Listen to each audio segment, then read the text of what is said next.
4 ദിവസത്തെ സന്ദർശനത്തിന് മലേഷ്യയിലെത്തിയിരിക്കുകയാണ്. അങ്ങനെ മലേഷ്യയിലെ പല ഭാഗങ്ങളും നമ്മളിങ്ങനെ കണ്ടുകൊണ്ടേ ഇരിക്കുകയാണ്.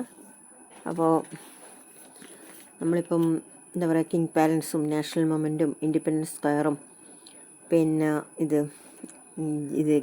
ജെൻറ്റിങ്സ് ഐലാൻഡ്, പിന്നെ പുത്രജയ ടവർ, പിന്നെ KLCC അക്വേറിയം, അങ്ങനെ അതെല്ലാം ഇങ്ങനെ കണ്ടുകൊണ്ട് അവസാനം നമ്മളിപ്പോൾ എത്തിയിരിക്കുന്നത് എവിടെയെന്ന് വെച്ചാൽ അറിയാം നിങ്ങൾക്ക് എല്ലാവർക്കും, പെട്രോണാസ് ടവർ. അപ്പോൾ പെട്രോണസ് ടവറിലാണ് ഇപ്പോൾ നമ്മൾ എത്തിയിരിക്കുന്നത്. അപ്പോൾ പെട്രോണസ് ടവറിനെ കുറിച്ച് നമ്മൾ പറയുകയാണെങ്കിൽ അത് ഇരട്ട ഗോപുരങ്ങൾ എന്നും അല്ലെങ്കിൽ അതിനെ KLCC ഇരട്ട ഗോപുരം എന്നും അറിയപ്പെടുന്നുണ്ട് ഈ പെട്രോണസ് ടവറിന്. മറ്റൊരു പ്രത്യേകത എന്ന് വെച്ചാൽ മലേഷ്യയിലെ കോലാലംപൂരിൽ നിന്ന് 451.83 മീറ്റർ, അതായത് പിന്നെ ഒരു 1451.89 അടി ഉയരത്തിൽ നിൽക്കുന്ന 88 നിലകളുള്ള സൂപ്പർ ടോൺ അമ്പരചുംബികളുടെ ഒരു ജോഡിയാണിത്. അപ്പോൾ 1998 മുതൽ 2004 വരെ തായ്പോയ് 101 പൂർത്തീകരണത്തിലൂടെ അവയെ മറികടക്കുന്നതുവരെ ലോകത്തിലെ ഏറ്റവും ഉയരം കൂടിയ കെട്ടിടമായിട്ട് ഔദ്യോഗികമായിട്ട് നിയോഗിക്കപ്പെട്ടതാണ് ഈ കെട്ടിടം. ലോകത്തിലെ ഏറ്റവും ഉയരം കൂടിയ ഇരട്ട അമ്പരചുംബരികളായ പെട്രോണാസ് ടവർ 2019 മലേഷ്യയിലെ ഏറ്റവും ഉയരം കൂടിയ കെട്ടിടങ്ങളായി തുടരുന്നു. അവ എക്സ്ചേഞ്ച് 106 മറികടന്നു. പിന്നെ പെട്രോണസ് ടവറിൽ കോലാലംപൂരിലെ ഒരു പ്രധാന നാഴികക്കല്ലാണ്. കൂടാതെ അടുത്തുള്ള കോലാലംപൂർ ടവറും മെർദോക്ക 118 നഗരത്തിൻ്റെ പല സ്ഥലങ്ങളിലും കാണാം. ഇതിൻ്റെ ചരിത്രവും വാസ്തുവിദ്യയും, അതായത് പെട്രോണസ് ടവറിൻ്റെത്, ഘടനാപരമായ സംവിധാനം ട്യൂബ് ഡിസൈനിലുള്ള ഒരു ട്യൂബ് ആണ്. ഇത് ബംഗ്ലാദേശി അമേരിക്കൻ ആർക്കിടെക്റ്റ് ഫസ്ലൂർ ഹംദാൻ ഖാൻ കണ്ടുപിടിച്ചതാണ്. അങ്ങേയറ്റം ഉയരമുള്ള കെട്ടിടങ്ങൾക്ക് ട്യൂബ് ഘടന ഉപയോഗിക്കുന്നത് ഒരു സാധാരണ പ്രതിഭാസമാണ്. മലേഷ്യയിലെ മുസ്ലിം മതത്തിൻ്റെ പ്രതിഫലനമായ ഇസ്ലാമിക കലയിൽ കാണപ്പെടുന്ന രൂപത്തോട് സാമ്യമുള്ള സ്റ്റീലും ഗ്ലാസും ഉള്ള 88 നിലകളുള്ള ടവറുകൾ പ്രധാനമായും ഉറപ്പിച്ച കോൺക്രീറ്റിലാണ് നിർമ്മിച്ചിരിക്കുന്നത്.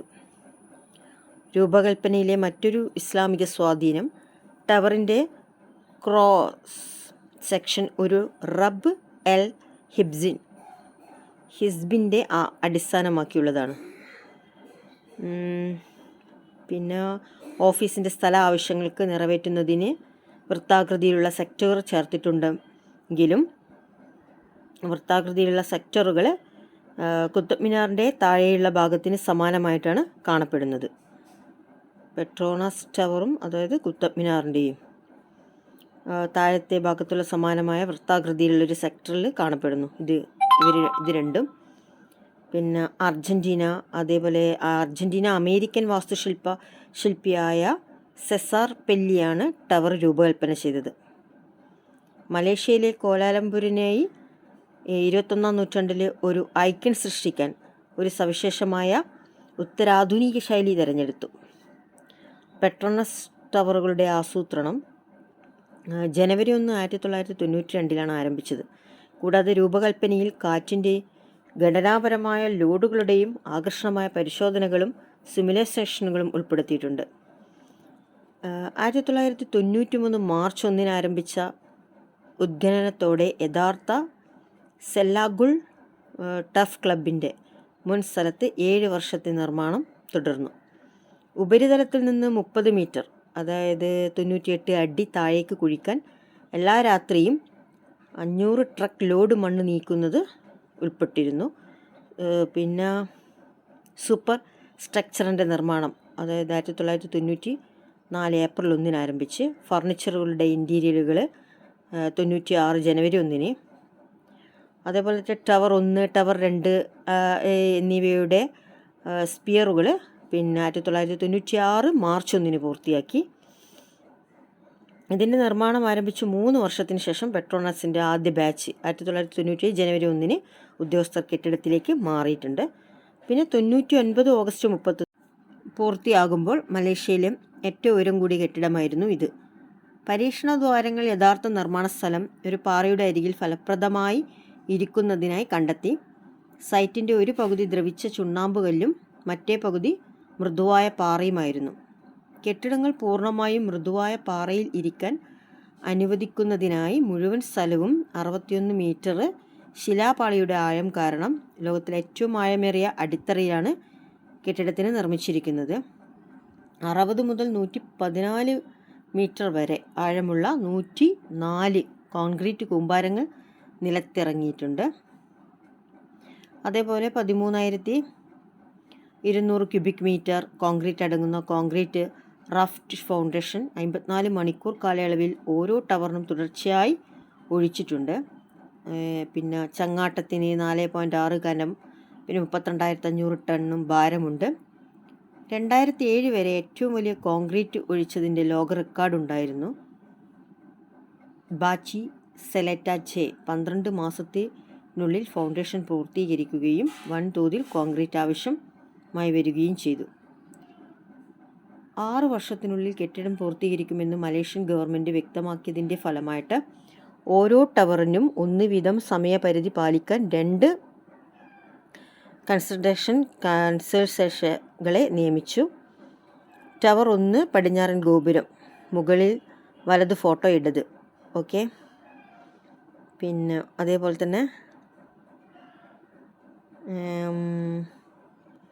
ഇതിൻ്റെ MCC എഞ്ചിനീയറിംഗ് സർവീസ്, SDL, പിന്നെ BHD hub construction company BHD ഇവരുടെ നേതൃത്വത്തിലുള്ള ഒരു ജപ്പാനീസ് കൺസ്ട്രക്ഷനാണ് നിർമ്മിച്ചത്.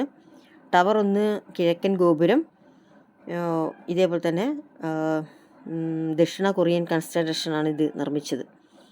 ടവർ 2ൻ്റെത്, ടവർ 1ൻ്റെത് ജപ്പാനീസ് കൺസ്ട്രക്ഷൻ. നിർമ്മാണത്തിൻ്റെ തുടക്കത്തിൽ ഒരു ബാച്ച് കോൺക്രീറ്റിൻ്റെ പതിവ് ശക്തി പരിശോധനയിൽ പരാജയപ്പെട്ടതിൻ്റെ നിർമ്മാണം പൂർണ്ണമായും നിലച്ചിട്ടുണ്ട്. പൂർത്തിയായ നിലകളെല്ലാം പരിശോധിച്ചെങ്കിലും ഒരാൾ മാത്രം മോശം ബാച്ച് ഉപയോഗിച്ചതായി കണ്ടെത്തി. അങ്ങനെ അത് പൊളിച്ചു. കോൺക്രീറ്റ് പരാജയത്തിൻ്റെ ഫലമായി ഓരോ പുതിയ ബാച്ചും പകർത്തുന്നതിന് മുമ്പ് പരീക്ഷിച്ചിരുന്നു. നിർമ്മാണം പൂർത്തിയാകുന്നതിന് പ്രതിദിനം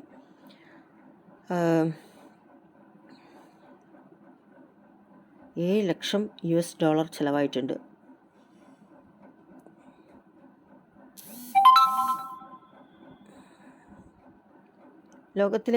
അക്കാലത്ത് ലോകത്തിലെ ഏറ്റവും ഉയരം കൂടിയ കെട്ടിടത്തിലാണ് ഉണ്ടായിരുന്നത്.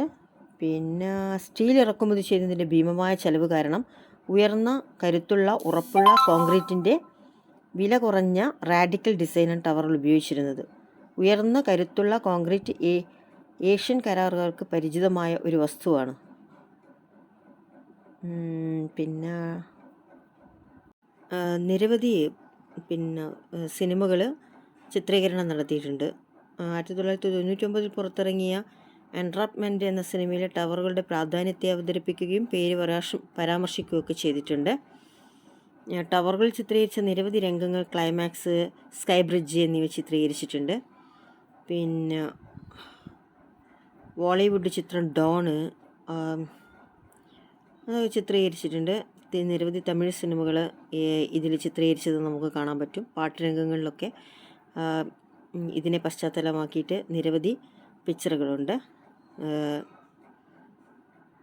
അപ്പോൾ രാത്രി സംഗീത കച്ചേരികളും, അത് സംഗീത കച്ചേരിയല്ല, സംഗീതത്തിൻ്റെ ഇതിൻ്റെ സമീപത്ത് തന്നെ ഒരു വാട്ടർ, സംഗീതത്തിൻ്റെ അനുസൃതമായിട്ട് ഒരു സംഗീത പരിപാടിയൊക്കെ ഉണ്ട്. ഇത് അവിടെയുള്ളൊരു മാളാണ്. ഒരു 8 നിലകളുള്ള മാളാണ്. അപ്പോൾ എല്ലാം ഒന്നിനോട് സാദൃശ്യപ്പെടുത്തിയിരിക്കുന്നതാണ്. എല്ലാം ലിഫ്റ്റിലാണ് പോക്ക് വരുന്നത്.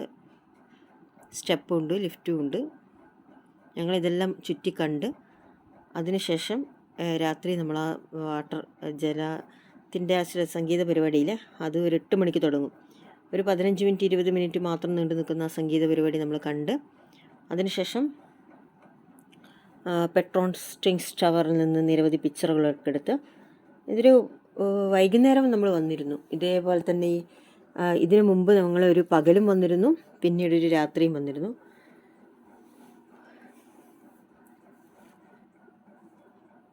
ഞങ്ങളിവിടെ കുറച്ച് സമയമൊക്കെ ചിലവഴിച്ച് അതിനുശേഷം ഞങ്ങൾ തിരിച്ച് പോവുകയാണ് ചെയ്തത്. രാത്രിയും പകലും നമ്മൾ പെട്രോണസ് സ്ട്രിങ്സ് ടവർ കണ്ടിട്ടുണ്ട്.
പൂത്തുനിന്ന കടമ്പിലെ പുഞ്ചിരിപ്പൂമൊട്ടുകൾ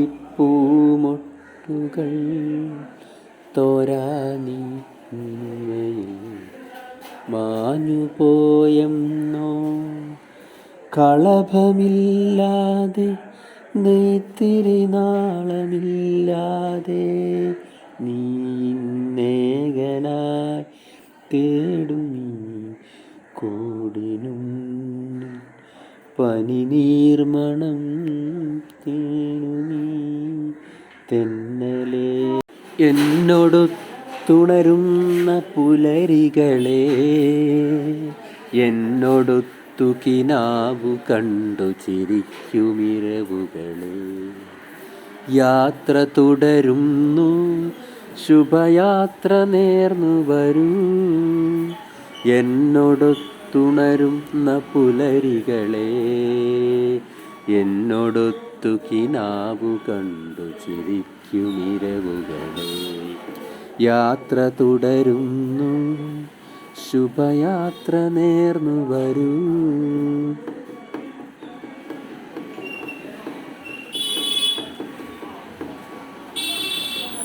എൻ്റെ വഴികളിൽ മൂകമാകിയ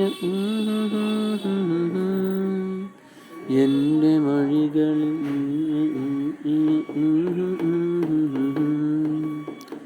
യാത്ര തുടരുന്നു, ശുഭയാത്ര നേർന്നു വരൂ, എന്നോടൊത്തുണരുന്ന പുലരികളെ.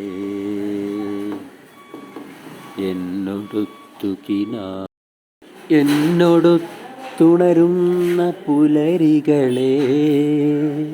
എന്നോടൊത്തു കിനാവു കണ്ടു ചിരിക്കുമിരവുകളെ. യാത്ര തുടരുന്നു,